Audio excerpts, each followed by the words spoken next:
गुरुवार को सऊदी अरब पहुंचे। अर्दवान के इस दौरे को बहुत ही खास माना जा रहा है। दरअसल अक्टूबर 2018 में इस्तांबुल स्थित सऊदी वाणिज्य दूतावास में सऊदी अरब के पत्रकार जमाल खाशोगी की हत्या के बाद अर्दवान की यह पहली सऊदी यात्रा है। जानकार मानते हैं कि अर्दवान के इस दौरे में दोनों देशों के बीच रिश्ते बेहतर करने के अलावा तुर्की की अर्थव्यवस्था को नजर में रखते हुए सऊदी से निवेश पर भी बातचीत होगी। तुर्की के राष्ट्रपति कार्यालय ने जानकारी दी है कि अर्दवान ने जेद्दा के अल सलाम पैलेस में एक विशेष समारोह में सऊदी शाह सलमान बिन अब्दुल अजीज से मुलाकात की है। इस समारोह में सऊदी क्राउन प्रिंस मोहम्मद बिन सलमान भी मौजूद थे।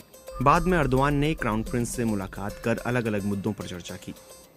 मुलाकात को लेकर अर्दवान ने ट्वीट किया कि हम सभी मौकों पर कहते रहे हैं कि खाड़ी क्षेत्र में अपने दोस्तों की स्थिरता और सुरक्षा को हम उतना ही महत्व देते रहे हैं जितना अपनी स्थिरता और सुरक्षा को देते हैं।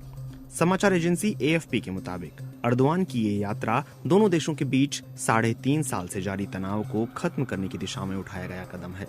सऊदी अरब और तुर्की की दुश्मनी ऑटोमन साम्राज्य से ही है, जबकि दोनों सुन्नी मुस्लिम बहुल देश हैं। कहा जाता है कि दोनों के बीच मुस्लिम वर्ल्ड के नेतृत्व की होड़ भी है। BBC के मध्य पूर्व संवाददाता सेबेस्टियन अशर कहते हैं कि मुस्लिम ब्रदरहुड और दूसरे इस्लामी समूहों के समर्थन के लिए सऊदी समेत खाड़ी देश के दूसरे मुल्कों से अर्दवान का तनाव रहा है। 2014 में अर्दवान ने तुर्की की सत्ता संभाली तो 2015 में किंग सलमान सऊदी अरब की सत्ता की गद्दी पर बैठे। इसके बाद दोनों देशों में स्ट्रेटेजिक कोऑपरेशन काउंसिल बनाया गया, लेकिन फिर 2017 में खाड़ी संकट के दौरान सऊदी अरब, UAE और बहरीन ने कतर के साथ रिश्ते तोड़ लिए और उस पर कई प्रतिबंध लगाए। लेकिन अर्दवान ने आयात पर निर्भर रहने वाले कतर को अलग थलग करने को अमानवीय और इस्लाम के मूल्यों के खिलाफ बताया। इस घटना के बाद तुर्की और सऊदी अरब के रिश्तों में तनाव बढ़ गया था।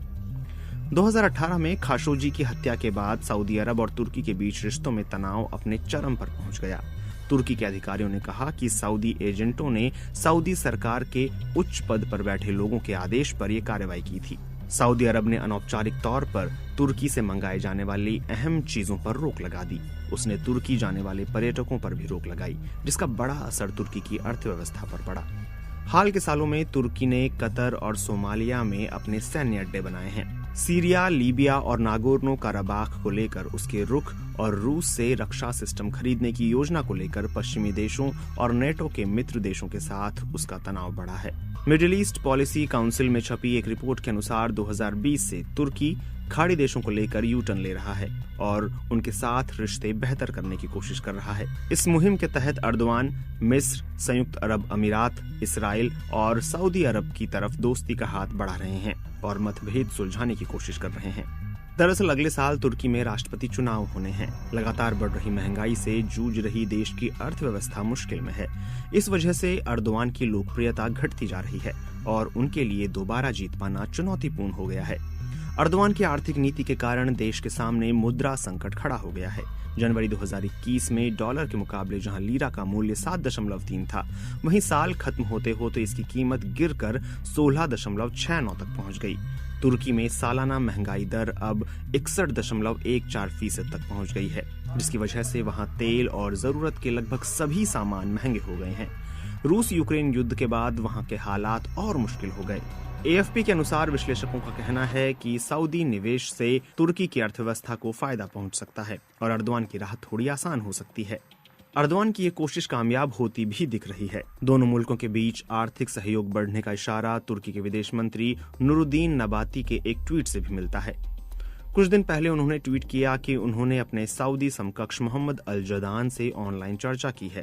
उन्होंने लिखा कि दोनों के बीच इस बात को लेकर चर्चा हुई कि दोनों देश अर्थव्यवस्था, निवेश और व्यापार के मामले में कैसे सहयोग बढ़ा सकते हैं।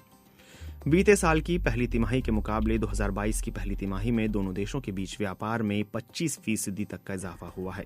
BBC तुर्की सेवा का कहना है कि टर्किश स्टैटिस्टिकल इंस्टीट्यूट के आंकड़ों के मुताबिक 2022 के पहले 2 महीनों में तुर्की ने सऊदी अरब से 69.3 करोड़ डॉलर का आयात किया, लेकिन वहीं उसका निर्यात 2 करोड़ डॉलर के स्तर पर रहा। लेकिन मार्च में निर्यात बढ़कर 5.8 करोड़ डॉलर तक पहुंच गया।